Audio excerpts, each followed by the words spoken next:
Where did all the serial killers go? What happened right here? Why did the so-called golden age of serial killers come to such an abrupt end? At first glance, you might think kind of like I did. Clearly, it was the advent of DNA, better forensics, or maybe just the rise of technology. But it just isn't that simple. So, where did all the serial killers really go? Welcome to Breakfast Cereal, I'm Josh. A little over a year ago, I was sitting around, as I often do, thinking about topics for this channel, for an episode.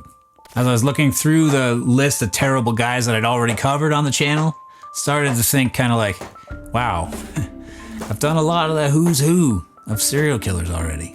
And then I thought, why don't we really have any new guys like this? And that's when I found this graph. This crazy wild graph from the Radford Serial Killer Database. So over the course of about 8 months, I released a series of videos. Each one dove headfirst into a different theory that may or may not have contributed to this decline. And the best part was that I was hearing about these theories from you in the comments section. Turns out I wasn't the only one who had that weird late night thought. Before I launched, let's call it season 2 this summer, I thought maybe we should recap where we're at, because we've covered a lot of theories. The first theory that caught my attention in the comments was lead. More specifically, the lead crime hypothesis. And I got to admit, when I first saw that comment pop up, I didn't really pay it too much attention. The theory isn't that lead magically created Bundy or Gacy. The theory is that widespread childhood lead exposure may have added one more risk factor to a generation that was already dealing with poverty, abuse, neglect, trauma, head injuries, isolation, and instability. See, lead can affect impulse control, aggression, decision-making, and brain development. So when people talk about the lead crime hypothesis, they're not saying that, lead equals serial killer. They're asking, what happens if millions of children are exposed to something that can make impulse control and aggression worse? And that is a much more interesting question. And this right here is the chart that convinced me to make an episode on it.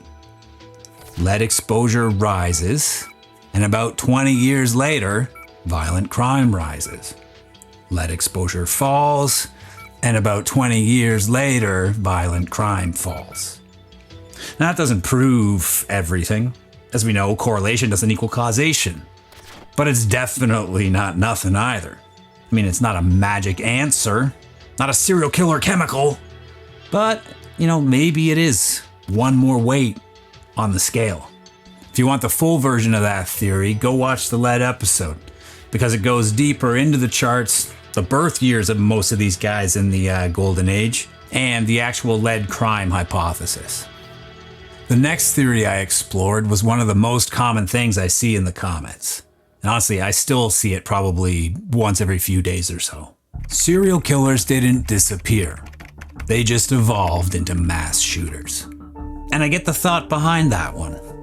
And look at this chart. Lines up pretty neatly, doesn't it? As serial killers drop, mass shootings rise. It's basically an X. But there are problems with this idea, if you ask me. We're talking about completely different impulses, compulsions, and motives. A mass shooting, for example, is usually public, explosive, and often designed as a final statement, while serial killing, on the other hand, is usually private, repetitive, ritualized, and driven by a cycle of fantasy and compulsion. The full episode goes much deeper into that distinction. After that, I looked at what I expected to be the smoking gun, DNA. I mean, back during the peak of the golden age, they didn't even know it existed. As long as no one physically saw you, and you basically just wore a pair of gloves, the chances of pinning a murder on you were so much less likely than today. And where do you think the advent of DNA comes into play in our timeline? You guessed it, right here. This chart maps the growth of CODIS. That stands for the Combined DNA Index System. Look how quickly the forensic net grew. So the theory goes that would-be serial killers saw this happening, they heard about DNA, and it scared them off from acting. People often cite the Golden State Killer as an excellent example. See, that guy was a cop, fully aware of this new thing, DNA. So he stopped killing. But it certainly did catch up to him eventually, didn't it? But the question is, can fear of something like DNA just erase compulsion? So look at Russell Williams. It's basically the counterpoint to the Golden State Killer. He was actually a high-ranking military commander here in Canada. Guy had everything to lose. And he certainly lived in the modern forensic era. This was like 90s, 2000s. He certainly knew the risks involved, and still, he could not stop himself from acting on his compulsions. DNA does not erase compulsion. The full episode is where I really get into that. After DNA, I came across something called the Highway Serial Killings Initiative. And this terrifying map. Those red dots, yeah, they are what you think they are. Bodies found near highways, rest stops, truck stops, and interstate routes. And I'll let you guess when this MO was on the rise. Yep, checks out. Turns out many of the suspects linked to the crimes were long-haul truckers. So the theory is that the decline isn't really a decline at all, but that serial killers just got mobile and were committing their murders across the country. The murders became, therefore, harder to link, and authorities wouldn't even realize that a serial killer was operating. So that serial killer just disappears from this chart. Robert Ben Rhodes is one of the clearest examples. Guy was a long-haul trucker with what was basically a torture chamber on wheels. Bruce Mendenhall is another example. Then you got cases like the I-70 killer. I talk about each of those in a lot more detail in the full episode. But even this theory starts to fall apart over time, because the road certainly isn't as invisible as it used to be, is it? I mean, you ever heard of something called GPS, for example? So yeah, again, not one answer, is it? But hey, maybe it's another layer. Go watch that episode if you want to know more. Then I dropped the technology episode and everything really blew up. It's my most viewed video on the channel, currently sitting around 750,000 views. Maybe it'll be my first million-view video. Or, hey, maybe this one. Make sure you hype this video for me, by the way, and like it and comment and all that YouTube stuff. And hey, if you haven't subscribed yet, get on it. Anyways, the technology video was so popular that even other YouTubers, much bigger than me, started reacting to it. This guy, Joe Bart, for example. He played my entire video full screen, said a few words every now and then, and ended up with way more views than my video. Friggin' YouTube, man. That's awesome, though. Good for him.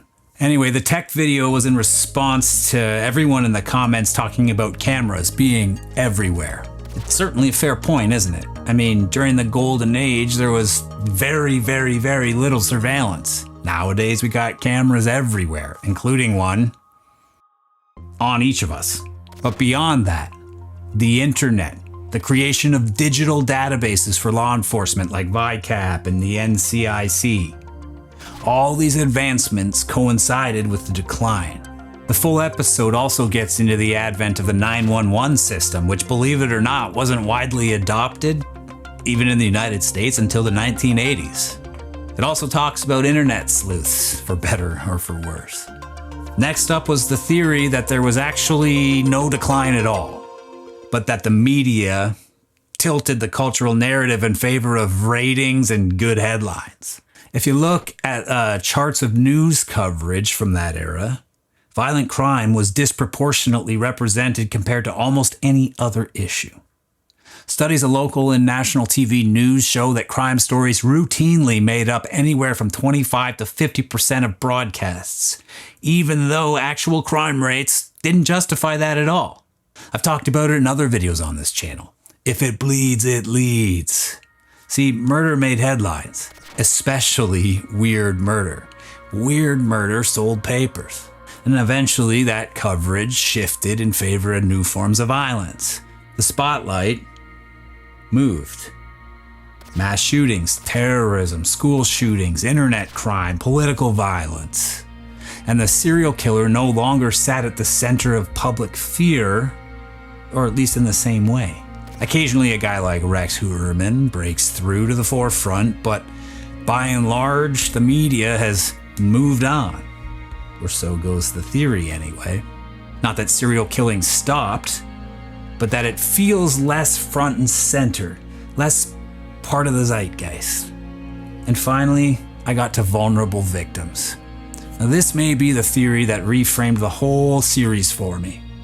Every time I would ask the question where all the serial killers went, someone would pop up in the comments on every video and say, hey, they're still here, they just target people that nobody reports missing. Now that's a little too simple on its own, but there's a real and ugly truth inside it.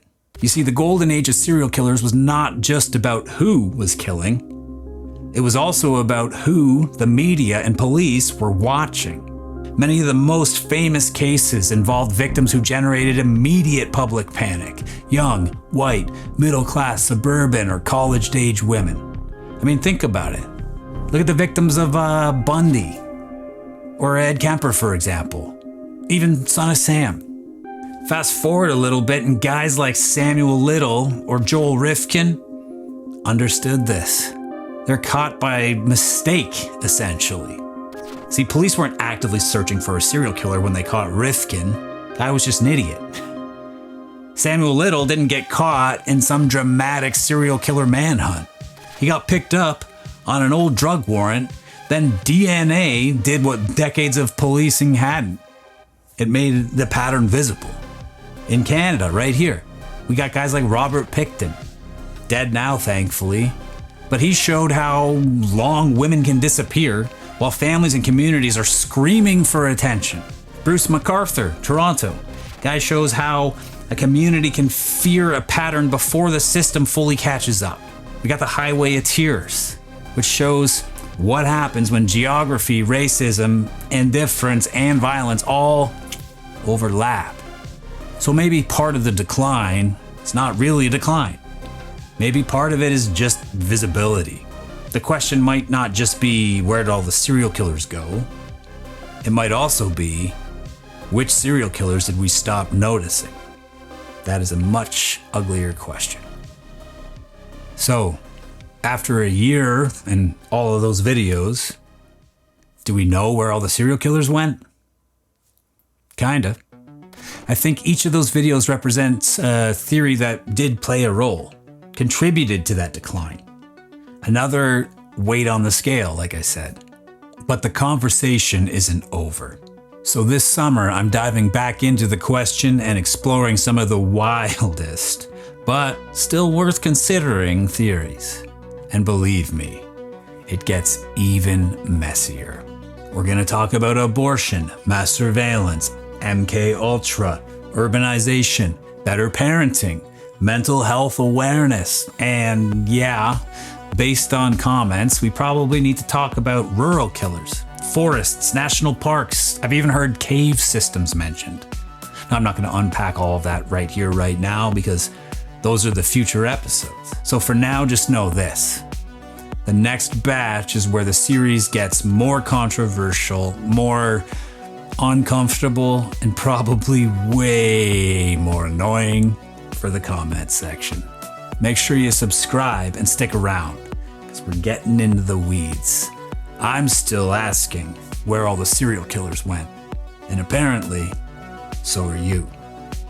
Take care of yourselves, cornflakes, and each other. I'll see you in the next one.